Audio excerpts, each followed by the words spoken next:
저는 서울대병원 가정의학과에서 비만 클리닉을 운영하고 있는 권혁태라고 합니다. 아마 자료 화면이 공유가 되고 있겠죠. 오늘 이거 처음 써봤는데요. 제가 여기서 이렇게 하면 화면에서 막 레이저 포인터가 나오더라고요. 되게 신통방통한 물건이다라고 생각을 했습니다. 지금 슬라이드가 조금 앞으로 가 있는 것 같습니다. 첫 슬라이드를 좀 바꿔주시겠어요? 그래서 이제 오늘은 제가 확진자에 대한 얘기를 좀 드리려고 하고요. 처음에 이제 코로나 유행할 때만 해도 이제 코로나에 진단이 되는 확진자가 정말 무서운 거였었는데, 요새는 이제 코로나가 장기화되고 우리 앞서서 계속 얘기했던 것처럼 이제 주로 집에만 계속 있게 되는 집콕이 길어지다 보니까 확진자들이 너무 많이 늘었습니다. 그래서 코로나19로 인해서 확진자가 된 여러분들이 확진자로부터 탈출하실 수 있는 방법을 제가 오늘 말씀드리도록 하겠습니다. 결국 이제 확진자라고 하면 이제 체중이 늘어 있는 상태, 아무래도 비만, 이걸 얘기 많이들 하실 수밖에 없는데요. 과연 비만이라는 게 무엇인지를 먼저 알아야 비만으로부터 탈출할 수 있을 겁니다. 그래서 비만의 이제 사전적인 정의를 보면 이렇게 되어 있습니다. 영어로 뭐라고 어떻게 어렵게 써 있어서 제가 이걸 좀 한국말로 쉽게 좀 바꿔봤습니다. 뭐냐면 결국 지방이 중요한 걸로 되어 있고요. 이 지방이 비정상적이거나 또는 과도하게 쌓여 있는 상태, 이고 그걸로 인해서 건강상의 여러 가지 문제가 생겨 있는 상태라는 뜻입니다. 무슨 말이냐면 이제 보통 우리가 비만하면 뭐 체중이 많이 나간다, 무겁다, 이것만 생각을 하시지만 꼭 무게가 많이 나가서의 문제가 아니라 지방이 많이 쌓여 있는 게 첫 번째 문제라는 뜻이고, 두 번째로는 지방이 비정상적으로 쌓여 있다는 건 어떤 의미냐면, 우리가 일반적으로 지방이라고 하는 거는 피부 밑에 있는 피하 조직 에 위치한 게 가장 정상적인 위치입니다. 그런데 지방이 너무 많아져서 그 피하 조직에 다 쌓이지 못하고 어딘가 다른 데로 가서 자꾸 쌓이는 상태가 사실은 비만이라는 거고, 그 대표적인 게 사실 지방간입니다. 지방이 간에 가서 쌓이는 게 바로 지방간이거든요. 그리고 뭐 내장 지방 이런 거 한 번쯤 들어보셨을 텐데, 원래 내장 사이사이에 기름이 별로 없어야 되는데 너무 많이 끼는 거, 심지어는 심장에도 기름이 끼는 걸로 알려져 있고 췌장에도 기름이 끼는 걸로 알려져 있습니다. 심장에 기름이 많이 끼면 소위 말하는 뭐 관상동맥 질환이라고 하면 한 번쯤 들어보셨을 텐데, 관상동맥 질환도 훨씬 더 잘 생기는 걸로 알려져 있고, 췌장에 기름이 많이 끼면 이제 인슐린 들어보셨죠? 앞에 이경실 교수님도 얘기하셨었는데, 인슐린 분비나 인슐린 작용이 이상해지면서 당뇨가 훨씬 잘 생긴다, 이런 게 잘 알려져 있습니다. 그래서 비만이라는 거는 단순히 그냥 체중이 많이 나가는 거를 넘어서 지방이 비정상적으로 쌓이거나 과도하게 쌓이면서 그걸로 인해서 건강상의 문제가 생기는 상태라는 걸로 이해하시면 되겠고, 그러면 내가 지방이 얼마나 많은가라는 걸 사실은 측정을 해봐야 되겠죠. 지방 측정을 어떻게 하느냐? 원래 제대로 측정하려면 이렇게 해야 됩니다. 수중 측정계, 수중 체중 측정계라고 부르는데, 물 밖에서 체중을 한번 재고, 그리고 물 안에 들어가서 체중을 재보면, 왜 알키메데스의 원리 들어보셨죠? 그래서 비중의 차이에 따라서 몸무게가 다르게 나오겠죠. 그래서 이렇게 해보면 체지방이 얼마쯤 된다는 걸 알 수 있습니다. 뭐 요즘 시대에 다 집에 이런 거 하나쯤은 가지고 계신 거죠. 수중 체중 측정계.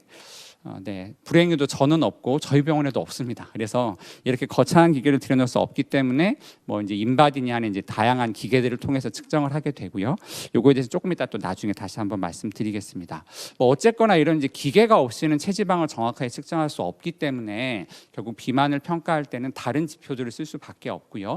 가장 많이 쓰는 지표가 BMI, 체질량 지수라는 거 아마 들어보셨을 겁니다.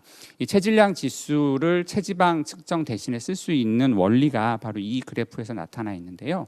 가로축이 체질량 지수 BMI고 세로축이 체지방률입니다. 그래서 그래프들을 쭉 그려보면 일반적으로 BMI, 체질량 지수가 높은 사람들일수록 체지방도 이렇게 높아지는 일종의 선형 관계를 볼 수가 있는데요. 반면에 이제 이런 데 위치하시는 분들도 있습니다. 이런 분들은 체질량 지수는 꽤나 높지만 상대적으로 체지방은 적은 분들이고, 반대로 이쪽에 있는 분들은 BMI는 굉장히 낮지만 체지방은 상대적으로 높은 분들, 그러니까 소위 말하는 마른 비만인 분들인 거죠. 그래서 물론 단점은 있지만 BMI는 워낙 쉽게 계산할 수 있기 때문에, 계산하는 방법은 아마 한 번쯤 들어보셨을 거고, 그러니까 체중을 킬로그램으로 하고 키를 미터로 해서 제곱으로 나누면 됩니다. 그래서 저를 예를 들자면 제 체중이 어젯밤에 63.3kg였거든요. 63kg 나누기 키는 173, 1.73의 제곱으로 하면 됩니다. 그렇게 하면 21.6 정도 나오거든요. 21.6이면 지극히 정상입니다. 이제 이걸 BMI를 계산을 해봤을 때 25 이상을 1단계 비만, 30에서 35 사이를 2단계 비만, 35 25 이상이면 3단계 비만이라고 부르고요. 그 중간 23에서 25까지를 비만 전 단계. 뭐 예전에 이제 과체중이라는 표현을 썼는데 요즘에는 과체중이라는 표현 대신에 비만 전 단계라고 많이 부르고 있습니다. 이 그림을 보시면 이 두 사람은 키하고 몸무게가 거의 같습니다. 그런데 자, 누가 더 건강해 보이시나요? 유튜브 실시간 댓글이 올라가고 있는지 잘 모르겠는데 당연히 왼쪽 사람이 더 건강해 보이죠. 그래서 무슨 차이죠? 복부가 많이 나와 있죠. 그래서 똑같은 키와 몸무게, 똑같은 체질량 지수를 가지고 있더라도 복부 비만이 있는 경우에는 당연히 건강상에 더 위험이 생깁니다. 그래서 허리 둘레에 따라서 남자는 90cm 이상이면 복부 비만, 여자는 85cm 이상이면 복부 비만이라고 부릅니다. 허리 둘레는 도대체 어디서 재야 될까요? 허리가 과연 어딜까? 막상 허리둘레라고 하면 되게 쉽게 생각하시지만 허리둘레 어디서 재지? 배꼽에서 재나? 제가 우리 전공의들한테 물어봐도 잘 모르고 의과대학 학생들한테 물어봐도 잘 모릅니다. 실제로 허리둘레는 뼈를 기준으로 잽니다. 그래서 갈비뼈를 쭉 만져서 갈비뼈 제일 아래쪽 만지시고 그다음에 골반뼈를 쭉 따라와서 골반뼈 제일 위쪽을 만져보시고 그러면 이제 뼈하고 뼈 사이 중간 지점이 있잖아요. 그 중간 지점을 수평으로 이렇게 줄자를 가지고 재는 게 허리둘레를 정확하게 재는 방법으로 되어 있습니다. 마찬가지로 쉽지 않고 나 혼자 잴 수 없고 그리고 이 어렵기 때문에 여러 번 쟀을 때 똑같이 나오지도 잘 않아요. 그래서 허리둘레가 훨씬 더 좋은 지표로 되어 있긴 하지만 생각보다 측정이 좀 어렵기 때문에 체질량 지수보다는 좀 덜 쓰이는 지표라고 생각하시면 되고 이분 이제 여기 이름 보이시는지 모르겠는데 이제 강경원 선수라고 보디빌더이신데 지금은 제가 알기로는 미국에 건너가 계시고 굉장히 구독자가 많은 파워 유튜버인 걸로 알고 있습니다. 근데 이분 딱 보면 키하고 몸무게로 딱 봤을 때 체질량 지수 대략 한 27 정도 나오는 그러니까 BMI 기준으로 보면 굉장히 비만이신 1단계 비만이신 분이지만 이분이 과연 건강에 문제가 있을까요? 네, 당연히 전혀 없습니다. 그러니까 결국 무게가 많이 나가는 게 문제가 아니라 아까도 말씀드렸듯이 체지방이 중요한 거고 이런 분들은 이제 대회 나갈 때 되면 뭐 체지방률 뭐 5%, 막 6% 이렇게까지 낮추시는 분들이거든요. 그래서 결국 체지방률이 중요하고 체지방률에 따라서는 남자는 25% 이상일 때 여자는 30% 이상일 때를 체지방 과다 또는 비만이다 이렇게 얘기를 하고 있습니다. 이렇게 해서 내가 과연 비만인가 아닌가를 따져볼 수 있겠죠. 그래서 체질량 지수로 쉽게 따져볼 수 있고 허리둘레도 따져볼 수 있고 그리고 혹시 뭐 건강검진을 받았다거나 뭐 집에 저런 체지방이 나오는 체중계가 있다거나 했을 때 내 체지방을 측정해 봐서 모든 게 다 정상이면 별 문제 없지만 저 중에 하나라도 문제가 있으면 난 정말 살을 빼야 될까라는 고민이 이제 시작되는 거죠. 그래서 과연 체중은 줄이는 게 맞는가라는 얘기를 좀 해보겠습니다. 체중을 줄여야 되는 이유는 아까 처음에 비만의 정의에서 말씀드렸지만 비만이라고 하는 게 단순히 몸무게가 많이 나가거나 혹은 지방이 많은 상태로만 끝나는 게 아니라 그걸로 인해서 건강에 문제가 생기는 상태라고 말씀드렸잖아요. 그래서 이제 BMI 아까 말씀드렸던 이제 체질량 지수하고 허리둘레에 따른 성인병 위험도를 좀 보면 정상에서 2, 3단계 비만으로 올라갈수록 위험도가 굉장히 올라가고 같은 BMI에서도 허리둘레가 늘어날수록 복부 비만이 있을수록 그 위험도는 하나씩 더 늘어나는 걸로 알려져 있습니다.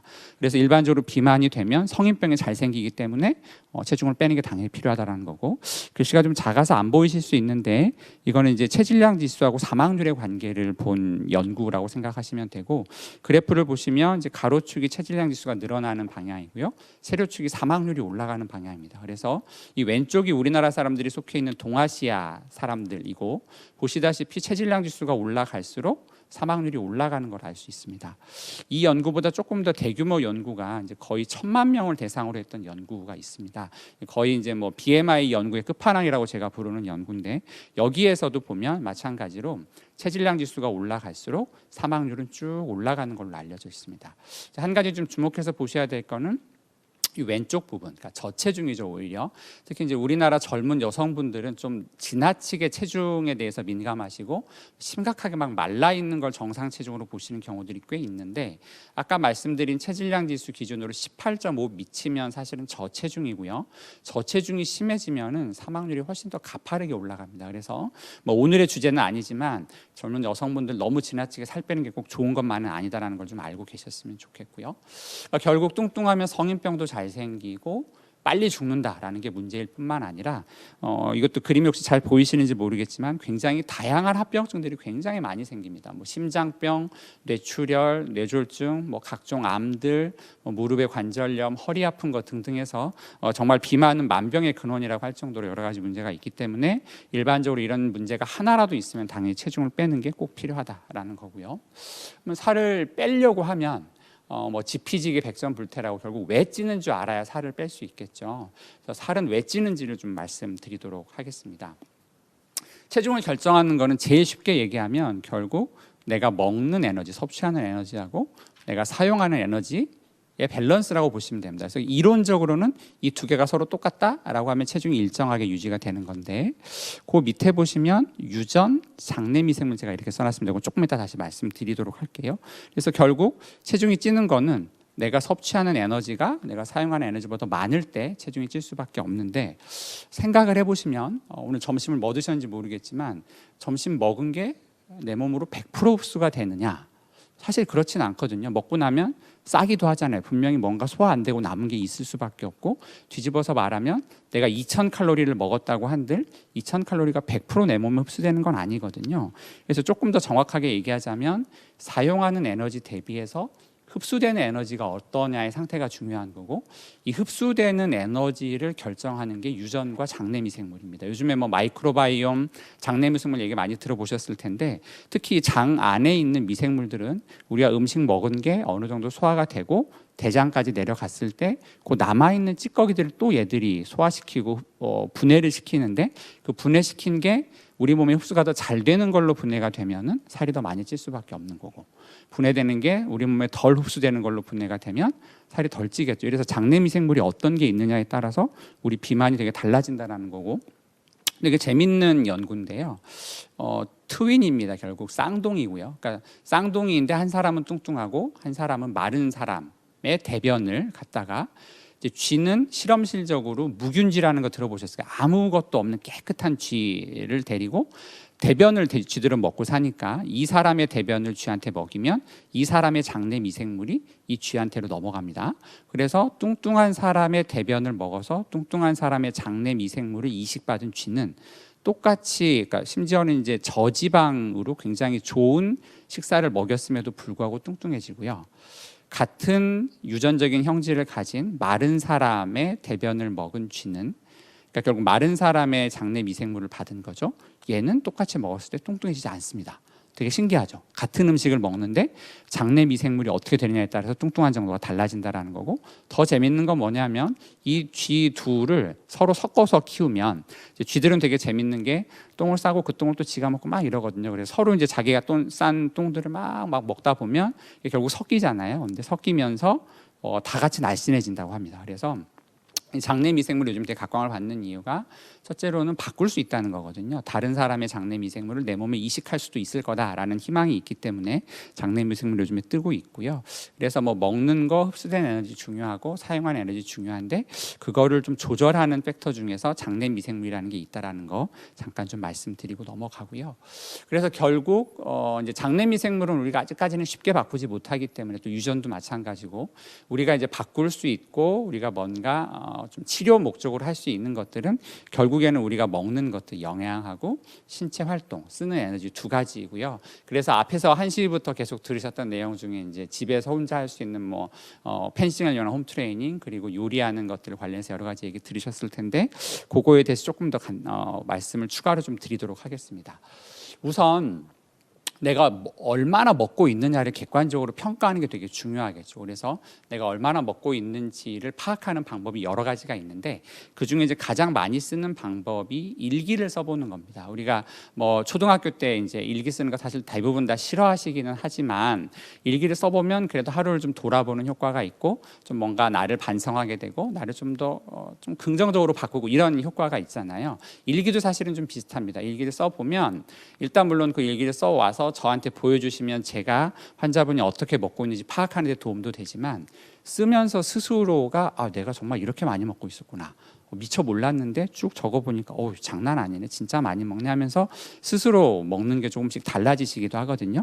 그래서 일기를 적는 게 일단은 좋고, 일기를 적을 때는 구체적으로 적으셔야 됩니다. 그래서 저 같으면 점심 때 여기 구내식당에서 밥을 먹었는데 약간 갈비탕 비슷한 국이 나왔고, 밥은 제가 한 100g 정도밖에 안 먹어서, 원래 밥을 많이 안 먹으니까, 그리고 감자 무침이 있었고 김치가 2종류 있었거든요. 이런 식으로 어떤 종류의 음식이고 어떤 양이었는지를 굉장히 구체적으로 적으시는 게 되게 필요하고, 그걸 잘 적어서 담당 의사 선생님한테 또는 영양사 선생님한테 보여주시면 이제 그걸 바탕으로 해서 하루에 먹는 칼로리는 얼마나 되는지, 그 중에서 탄수화물, 지방, 단백질 구성은 어떻게 되는지, 이런 걸 이제 바탕으로 해서 어떻게 영양을 바꾸면 되는지를 말씀을 드리게 되고요. 영양을 처방하는 방법은 여러 가지가 있는데, 박진호 교수님 얘기하셨던 거 혹시 기억나시는지 모르겠는데 1kg 빼려면 7,000칼로리를 줄여야 된다. 이제 뭐 꼭 맞는 얘기는 아니고, 이제 지방 1kg를 줄이려면 7,000칼로리를 덜 먹어야 된다, 이제 이렇게 되어 있긴 하거든요. 그래서 이제 결국에는 적게 먹어야 되는데 얼마만큼 적게 먹을 거냐, 그리고 난 하루에 몇 칼로리를 먹어도 되느냐라는 거를 처방하는 방법들이 쭉 여러 가지가 있습니다. 제일 손쉽게는 그냥 일반적으로 남자는 한 1,500에서 1,800 정도에서 적당히 먹으면 된다. 그래서 좀 더 뚱뚱한 사람들은 1,800 혹은 플러스 알파 정도, 조금 마른 사람들은 뭐 1,500, 1,600 정도 드시면 되고, 여자분들 같으면 1,200에서 1,500 칼로리 정도를 먹으면 된다라고 쉽게 얘기해 줄 수 있는 방법이 있고요.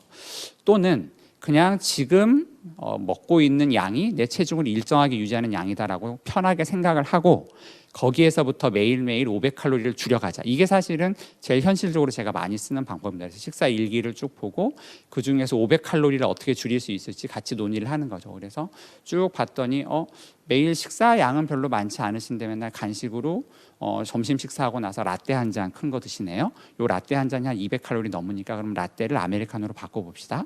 저녁 먹고 나서 꼭 습관적으로 과일을 2개씩 드시는데 그거 하나만 줄이시면 그것도 한 100칼로리 정도 줄이실 수 있고, 밥을 매번 한 공기 다 드시는데 점심 저녁에 한 3분의 1공기씩만 줄이시면 거기서 또 200칼로리 줄일 수 있습니다. 이렇게 하면 500칼로리가 줄거든요. 이런 식으로 500칼로리 정도를 내가 먹는 식단에서 쭉 일기를 보다가 빼주는 방법이 있을 수가 있고, 이게 이제 제일 복잡한 방법들인데, 뭐 체중과 신체 활동도로 하루에 필요한 에너지 혹은 내가 하루에 쓰고 있는 에너지를 다 계산한 다음에 거기에서 500칼로리를 뺐을 때 몇 칼로리가 나오느냐라는 것까지 계산을 하면, 뭐 예를 들어서 대충 나는 뭐 1625칼로리를 쓰고 있다고 하더라. 그러면 거기에서 500칼로리를 빼면 한 1100칼로리 정도 되니까 이 정도 식단을 먹으면 되겠습니다라고 처방해 주시기도 해요. 숨차죠. 어렵습니다. 이렇게 하긴 정말 어렵고, 영양사 선생님이 안 계시고는 도저히 할 수가 없는 거라서 제가 아까 말씀드렸듯이 식사 얘기를 쭉 보시고 스스로도 적어보시면 사실 할 수 있거든요. 요즘 앱들도 많이 나오니까 앱에다 기록을 쭉 해보시면 내가 하루에 몇 칼로리 먹는다 정도가 대충 나오니까 거기에서 500칼로리를 줄이려면 어떻게 하면 될까? 라는 거 생각해 보시고 조금씩 줄이는 방향으로 노력해 보시면 되겠습니다. 그래서 이제 영양을 얘기할 때 제일 중요한 건 양이기 때문에 양을 500 정도 줄이는 걸 첫 번째 생각하셔야 되고, 두 번째로는 양도 중요하지만 종류도 굉장히 중요합니다. 그래서 이경식 교수님이 아까 강의하실 때 인슐린 얘기, 탄수화물 얘기 잠깐 해주셨는데, 우리가 이제 보통 탄수화물, 지방, 단백질 3가지 얘기하잖아요. 그래서 예전에는 주로 이제 지방이 비만의 주된 원인이다라고 얘기 많이 했었는데, 요즘에 그 얘기가 조금 들어가고 탄수화물이 얘기가 나오는 이유가 뭐냐 하면요, 탄수화물은 사실은 그램당 칼로리는 별로 높지 않습니다. 그램당 4칼로리라서, 단백질도 4칼로리, 반면에 이제 지방은 9칼로리거든요. 지방이 2배 이상이라서 지방이 워낙에 고에너지니까 지방 때문에 살이 찔 거다 이랬었는데, 최근에 나온 이제 비만을 설명하는 모델인데요, 카보하이드레이트 인슐린 모델이라고 부릅니다. 그러니까 이경식 교수님 얘기하셨을 때 기억하시는지 모르겠지만, 혈당이 많이 올라가면 그 혈당을 떨어뜨리려는 작용이 몸에서 일어난다고 했잖아요. 혈당이 떨어뜨리는데 필요한 호르몬이 인슐린이고, 그 인슐린은 몸에 남아도는 혈당들을 잡아서 어딘가로 막 보낸다고 했죠. 기억하시죠? 그게 이제 간으로도 보내고, 그 간에서도 넘치면 이제 지방 조직으로 싹 다 집어넣거든요. 그래서 예전에는 단순히 많이 먹고 잘 안 움직이니까 아까 말씀드렸듯이 섭취한 에너지가 많고 쓰는 에너지는 적어서 남아도는 에너지가 지방으로 쌓인다. 이게 이제 비만을 설명하는 제일 기본적인 모델이었는데, 최근에 나오는 거는 식사 중에 카보하이드레이트, 그러니까 탄수화물이 특히 당을 굉장히 빠르게 올려서 인슐린 분비를 촉진시키는 탄수화물을 많이 먹게 되면 그 인슐린으로 인해서 그 많은 당들이 다 지방으로 쑥 다 저장이 돼버린다는 거죠. 그래서 지방으로 싹 다 가버리니까 먹은 지 얼마 안 됐는데 소위 말하는 혈당이 뚝 떨어지는 느낌. 그래서 배가 부르다는 느낌이 금방 가버리고 금방 또 뇌에서는 내 포도당이 또 부족한데 또 먹고 싶어 하는 헝거 센세이션, 그러니까 배고프다는 느낌이 막 나오게 되고, 그러면 그때 가서 또 먹게 되니까 그만큼 더 살이 찌고, 이런 모델이 요즘에 되게 각광을 받고 있고, 그래서 단순히 많이 먹는 것도 물론 문제가 되지만 특히 혈당을 빠르게 올리는 단순 탄수화물을 많이 먹는 게 문제일 수 있다라는 얘기고요.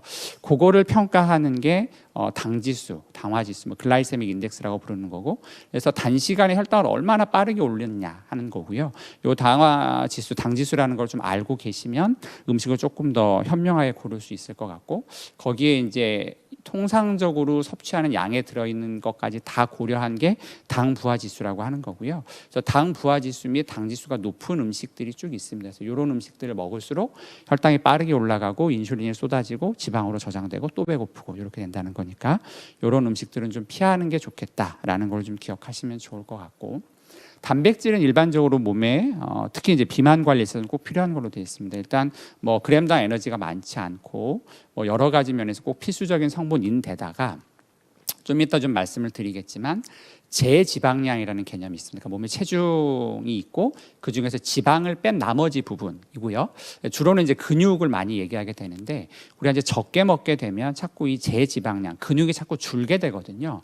근육이 주는 게 나중에 요요를 유발하는 데 굉장히 중요한 역할을 하게 되고, 좀 이따 또 말씀드릴 텐데, 그 제지방이 떨어지는 걸 막아주는 효과가 단백질이 있어요. 그래서 단백질은 자꾸 보충해 주는 게 좀 필요하다라는 거 말씀드리고 싶고요. 지방은 아까도 말씀드렸듯이 이제 그램당 칼로리가 높기 때문에 조금 안 좋다라는 얘기가 있었지만, 요즘에는 상대적으로 탄수화물에 비해서 그렇게까지 나쁘지 않다. 물론 그렇다고 한때 유행했던 저탄고지처럼 막 탄수화물을 확 줄이고 그걸 지방으로 왕창 채운다, 이건 사실 별로 바람직한 방법으로 보지도 않고, 가급적이면 탄수화물과 지방은 좀 상대적으로 줄이고 양질의 단백질들을 채우자, 이런 개념으로 좀 접근을 하시면 좋을 것 같습니다. 그리고 한 가지 꼭 짚어야 되는 게 사실은 술인데요. 술에 들어있는 게 이제 알코올이잖아요. 알코올은 이제 그 자체로도 사실은 고칼로리입니다. 그램당 칼로리가 7칼로리, 그러니까 탄수화물이나 단백질보다 훨씬 더 높죠. 그래서 술 자체만 해도 우리가 이제 보통 맥주 한 잔 하는데 들어있는 한 12g 정도의 알코올이 들어있다고 생각하니까 그것만 해도 그럼 8, 90칼로리 되는 거잖아요. 맥주 한 캔 정도 다 마시면 2, 300칼로리 금방 되는 거고, 더하기 우리가 보통 술을 먹을 때 깡술을 드시는 분들은 별로 없잖아요. 대부분 안주를 같이 많이 먹는데, 그 같이 먹는 안주들이 특히 이제 거기에 있는 지방들이 분해되는 거를 얘가 굉장히 방해를 합니다. 술이. 그래서 지방이 그대로 고스란히 몸에 쌓이게 만드는 효과가 하나 있고, 또 한 가지는 이제 술이 딱 어느 정도 취해버리면 소위 말하는 포만 중추가 마비돼요. 그래서 다들 경험이 있으실 텐데 2차, 3차 가면 술이 웬만큼 되면은 굉장히 많이 먹었는데도 불구하고 또 하염없이 먹어요. 끝도 없이 먹어요. 그게 왜 가능해지냐면 포만 중추가 마비가 돼가지고 배부른 거를 거의 못 느끼기 때문에 하염없이 먹거든요. 그래서 술은 자체도 고칼로리지만 또 지방 분해를 막아서 쌓이게 만드는 게 있고 지나치게 과식하게 만드는 게 있기 때문에 체중 관리할 때는 반드시 술에 대한 부분들은 꼭 짚고 넘어가셔야 되겠습니다. 첫 번째 말씀드린 게 음식의 양이었고요. 두 번째 말씀드린 게 음식의 종류, 그래서 특히 탄수화물이 좀 중요하겠다, 술은 좀 피하는 게 좋겠다라고 말씀드렸고, 그 외에 어떻게 먹느냐, 그러니까 음식을 섭취하는 패턴도 중요한 걸로 알려져 있고, 그 패턴 중에서 요즘에 많이 나오는 게 시간, 그러니까 음식을 얼마 동안의 시간에 먹느냐에 대한 얘기들이 되게 많이 나옵니다. 그래서 시간 제한 다이어트라고 혹시 들어보신 적이 있는지 모르겠는데, 이것도 되게 재밌는 실험인데요. 뚱뚱한 쥐한테 고지방식을 먹이는데 네 맘대로 먹어라, 이 애드리비툼이라고 하는 게 맘대로 먹게 그냥 내비두는 거거든요.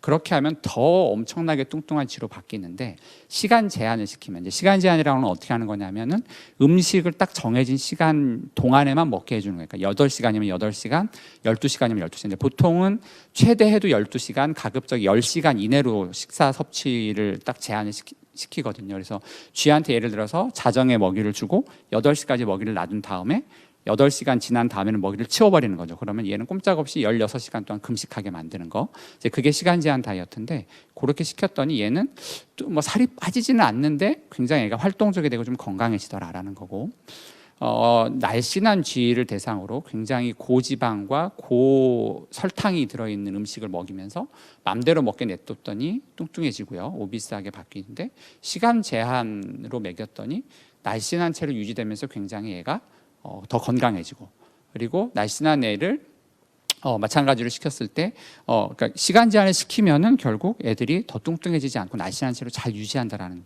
점이 되게 재밌었고, 사람한테도 이제 이거를 적용하는 게 뭐 시간 제한 다이어트 혹은 이제 뭐 간헐적 단식 얘기 들어보셨을 텐데, 간헐적 단식을 하면서 뭐 하루에 8시간만 밥을 먹고 16시간 동안 아무것도 안 먹는다.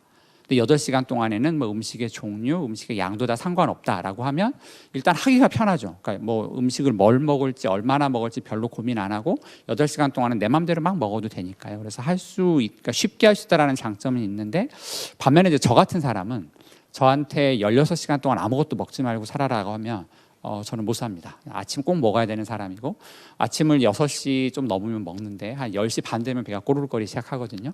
그런 저한테 또 16시간을 금식해라, 저는 절대 못해요. 근데 환자분들 중에서 이걸 따라 하실 수 있는 분들은 하면 생각보다 효과가 좋은 경우들이 꽤 많이 있습니다. 그래서 음식의 양과 음식의 질도 중요하지만 음식을 어떻게 섭취하는 패턴, 특히 음식을 섭취하는 시간대를 한 8시간에서 10시간 정도로 줄여놓는 게 식단 관리에 있어서 중요할 수 있겠다라는 점을 좀 말씀을 드립니다.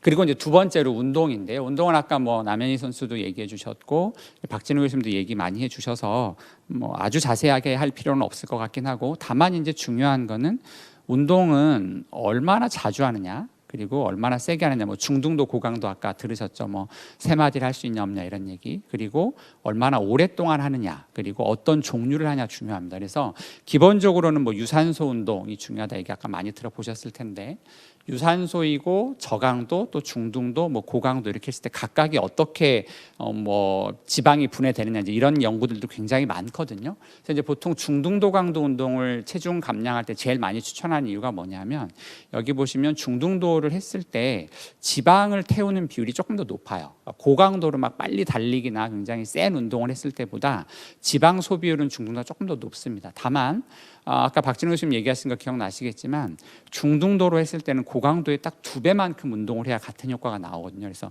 시간에 쫓기는 분들은 사실은 고강도 운동을 하시면 되는 거고, 시간이 좀 여유가 있으면 중등도로 조금 더 오래 하시는 게 지방을 태우는 데 조금 더 유리할 수 있다. 이 정도 기억하시면 되겠고, 유산소가 기본이라는 건 다들 아마 잘 아실 거예요. 근데 근육이 사실은 되게 중요합니다. 이게 이제 왜 그러냐 하면, 우리가 하루 종일 소모하는 에너지를 이렇게 보면 100이라고 보면 기초대사량이란 거 아마 들어보셨을 거예요. 이 기초대사량이 60에서 70%를 차지하고요. 그리고 음식 소화시키는 게 한 10%, 그리고 우리가 일상생활 따로 운동하고 하면서 신체 활동을 통해서 쓰는 게 20, 30%밖에 안 됩니다. 생각보다 많지 않고요. 우리가 쓰는 에너지의 대부분 3분의 2 정도는 기초대사량이거든요. 근데 이 기초대사량 아까도 말씀드렸듯이 이 기초대사량은 제지방량, 그러니까 근육량하고 굉장히 관련이 많고, 근육량이 많은 사람들일수록 기초대사량이 높아지는 걸로 돼 있어요. 근데 이 살을 빼게 되면 우리가 이렇게 보통 관련이 있다고 하면 제지방량이, 그러니까 근육량이 이 정도였던 사람이 체중이 줄어서 이 정도로 떨어지면 기초대사량도 그냥 여기에서 요만큼 떨어져야 될 것 같은데, 실제로 줄여보면 요 선을 따라서 떨어지는 게 아니라 훨씬 더 가파르게 떨어집니다. 요거를 이제 어댑티브 서머제네시스라고 불러요. 이게 이제 우리말로 제대로 번역이 안 돼 있어서 이렇게밖에 이제 설명 못 드리는데, 그러니까 우리가 체중이 자꾸 줄면 우리 몸에서는 이걸 정상이 아니라고 생각하는 거예요. 뭔가 비상 상황이네, 이상하네라고 생각을 하고 살이 더 이상 빠지면 안 되니까 살이 안 빠지는 쪽으로, 살이 다시 찌는 쪽으로 몸을 딱 바꿔버립니다. 그래서 기초대사량이 평소보다 훨씬 더 많이 떨어져요. 그래서 체중 감량을 하다가 정체기라는 거 한 번쯤 다 경험해 보셨을 텐데, 정체기가 오는 제일 중요한 이유가 이 어댑티브 서머제네시스고, 이 어댑티브 서머제네시스를 발동시키는 가장 중요한 게 기초대사량이 떨어지는 거다라는 건 좀 기억을 하시는 게 좋고요. 그래서 이 기초대사량이 근육량하고 굉장히 관련이 많기 때문에 아까 말씀드렸을 때 왜 단백질이 제지방량을 유지하는 데 도움이 된다고 말씀드렸잖아요. 그래서 식사에서 단백질을 잘 유지하는 게 첫 번째 좀 중요하고, 운동을 할 때 근육이 손실되지 않도록 운동을 꼭 같이 해주고 더하기 근력 운동을 좀 같이 해주시는 게 이 제지방량, 특히 근육량을 잘 유지함으로써 우리 기초대사량이 떨어지는 걸 좀 예방해 줄 수 있다는 차원에서 좀 말씀드리고요. 한 가지도 좀 재밌는 실험 연구인데 이제 기초대사량이 떨어지는 거를 식사로 막는 방법이 아까 단백질 섭취를 좀 늘리는 게 중요하다고 말씀드렸는데 식사 제한을 우리가 이제 보통 적게 먹는 게 중요하다고 아까 말씀드렸잖아요. 그래서 계속해서 적게 먹게 실험한 사람들이랑 2주는 적게, 그러니까 보통 3분의 2 정도로 먹는 거죠. 2주는 3분의 2로 먹고 2주 동안은 원래대로 먹고 2주는 또 3분의 2로 줄여서 먹고 원래대로 먹고 계속 왔다 갔다 하면서 먹인 균을 두 개를 비교해 봤습니다. 실제적으로 적게 먹은 기간은 똑같이 16주를 맞춰놓고 해봤더니 어느 쪽이 더 많이 빠졌을 것 같으세요? 이게 이제 혼자 라이브로 강의하니까 이게 되게 심심한데 보통 앞에 청중들이 계시면 이런 거 딱 물어보면 대부분 이제 제가 물어보는 게 아마도 저게 간헐적으로 이렇게 띄엄띄엄 먹는 게 더 많이 빠졌으니까 그렇게 물어보겠지라고 대답을 해주시거든요. 실제로 그렇습니다. 그래서 지속적으로 요 이제 동그라미 있는 사람들이 지속적으로 적게 먹은 사람들이고 요 이제 까만 세모 있는 분들이 이제 간헐적으로 적게 먹은 분들인데 간헐적으로 적게 먹은 분들이 훨씬 더 체중이 많이 빠져요. 왜 그러냐 봤더니 기초대사량 감소가 이 간헐적으로 많이 먹은 사람들은 이게 이제 예측치인데 요 동그라미 하얀색 동그라미 예측치인데 예측치보다 훨씬 더 적게 떨어지고요. 반대로 지속적으로 적게 먹은 사람들은 요 하얀색 예측치보다 훨씬 더 기초대사량이 많이 떨어진다는 거죠. 그래서 근육 운동을 해서 근육을 잘 유지시키는 게 중요하고 단백질 잘 챙겨 먹는 게 중요하고 그리고 이게 이제 우리나라 사람들을 대상으로 한 실험은 아니라서 우리나라 사람들도 과연 그런지 잘은 모르겠지만 지속적으로 계속 힘들게 적게 먹는 것보다 2주는 좀 적게 먹고 2주는 원래대로 먹고 좀 이렇게 편하게 왔다 갔다 하면서 먹는 게 근육량을 보존하고 기초대사량을 덜 떨어지게 하는데 좀 도움이 될 수 있겠다라는 걸 좀 생각하시면 좋겠고 또 일반적인 이제 운동만 많이 생각하시는데 운동만 중요한 게 아니고요. 일상생활이 되게 중요합니다. 무슨 얘기냐면 아까 이게 3분의 2, 70%라고 했고 20-30%가 활동인데 활동 중에서는 운동을 따로 시간 내서 하는 데 쓰는 활동이 있고 일상적으로 하는 활동들이 있잖아요. 지금도 저는 계속 서가지고 뭔가 이렇게 액션을 하니까 에너지를 제가 쓰고 있죠. 저 뒤에 앉아 계시는 우리 팀장님 뭐 이런 분들은 아무것도 안 하고 가만히 계시니까 에너지를 저보다 훨씬 적게 쓰고 있거든요.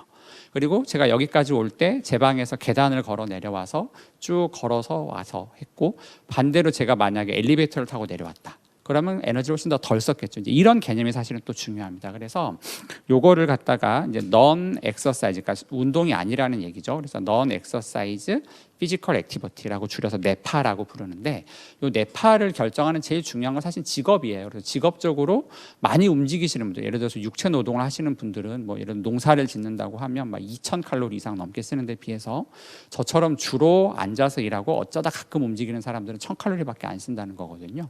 거의 2배 차이가 나죠. 그래서 직업이 가장 중요하지만 직업 말고도 어떻게든 내가 일상생활에서 많이 움직여 보면 훨씬 더 많은 칼로리를 쓸 수 있는 거죠. 그래서 요게 뭔지 혹시 아시는지 모르겠어요. 트레드밀 위에 컴퓨터가 얹어져 있는 건데요. 가만히 서서 컴퓨터를 쓰는 게 아니라 계속 움직이는 거죠. 밑에서 이제 계속 러닝머신이 돌아가니까 계속 걸으면서 일을 해야 되니까 당연히 활동량은 많겠죠. 하지만 일을 잘 할 수 있을까요? 일을 잘하진 못할 것 같아요. 그래서 어쨌든 실제로 이렇게 트레드밀 워크스테이션에서 이런 게 있기도 하고요. 요건 혹시 뭔지 아시는지 모르겠어요. 뭘까요? 이렇게 하면 또 이제 원래 청중에서 대답이 나옵니다. 닌텐도 위고요. 그래서 그냥 가만히 앉아서 핸드폰 가지고 게임하는 것 대비해서 이렇게 뭔가를 막 휘두르면서 막 몸도 움직이면서 게임을 하면 훨씬 더 에너지를 많이 쓸 수밖에 없잖아요. 그래서 이제 똑같은 게임을 하더라도 어떻게 게임을 할 거냐 이런 것들을 통해서 일상생활에서의 뇌파를 자꾸 많이 올리는 방법들. 그리고 가장 대표적인 게 사실 이건데 계단 그리고 에스컬레이터, 엘리베이터 혹은 에스컬레이터에서 가만히 있느냐 걸어 올라가느냐 이게 매번의 차이거든요. 그러니까 어쩌다 한번 하는 게 아니라 매번 출퇴근하는데 저만 해도 집이 6층인데 6층까지 매번 걸어 다니고요. 사무실은 7층인데 7층도 저는 늘 걸어 다닙니다. 비만을 관리해야 되기 때문에 제가 뚱뚱해지면 안 되기 때문에 진짜 힘들어요. 아침에 너무 힘들고 여름엔 더워서 정말 짜증나지만 그럼에도 불구하고 늘 그렇게 다닙니다. 그래서 일상생활에서 엘리베이터, 에스컬레이터보다는 계단을 이용하고 대중교통을 이용하는 게 당연히 훨씬 더 좋겠죠. 차를 타는 것보다. 그리고 만약에 차를 타야 된다고 하면 주차장 대부분 막 찾아 들어가서 입구에 가까운 데에다가 막 빈자리 막 삐집고 들어가지 마시고 들어가자마자 그냥 보이는 데다 딱 대고 걸으시는 거죠. 가급적이면. 그리고 뭐 누구한테 얘기할 때도 메신저 이런 거 날리지 말고 가까운 데 있는 분이면 기왕이면 가서 한마디 더 얘기하시고 이런 식으로 일상생활에서 활동을 좀 늘리도록 노력해 보시는 게 좀 필요하겠다라는 거고, 행동치료라고 하는 건 조금은 어려울 수 있는데 그러니까 지행합일이라고 아마 들어보셨을 거예요. 아는 거랑 행동이 하나가 된다라는 얘기죠. 그래서 우리가 보통 제가 지금까지 말씀드리는 거를 물론 이제 몰랐던 내용도 있으실 거예요. 제가 좀 새로운 거 잘 모르는 거 얘기 드린 것도 있지만 그래 적게 먹어야 되고 뭐 탄수화물 적게 먹어야 돼. 내가 모르나? 다 알지.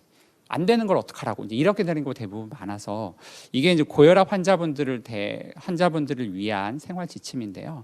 뭐 체중 정상적으로 유지해야 되고 뭐 술 안 좋고 짜게 먹으면 안 되고 운동해야 되고 뭐 쭉 다 잘 알죠. 근데 현실에서 보면 대부분 이러고 계세요.